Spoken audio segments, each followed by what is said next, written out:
الاي اي مش هياخد مكانك، هو اللي هياخد مكانك واحد تاني بيعرف يشتغل بالاي اي.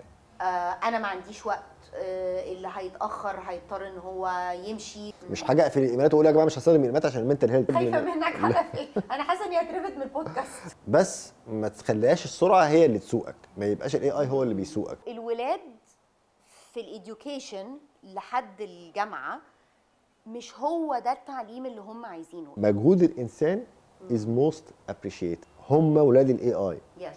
اوكي، فلو ما علمتوش ازاي يتعامل مع الاي اي انت كده فقدت الاساس بتاعك كمعلم بانك بتجهزني للمستقبل. ما عندهمش ذكاء اجتماعي. ودي قصه ملهاش علاقه بالاي اي برضو، هي لها علاقه يعني بص لا. انت على فكره علاقتك بالاي اي دي مقلقه. ما ينفعش اقول النهارده على المجره ان الاي اي ما بقاش التول، هو بقى يور ماستر. انت النهارده الافريج تايم على السوشيال ميديا 8 ساعات. 8 ساعات يعني تلت يومك.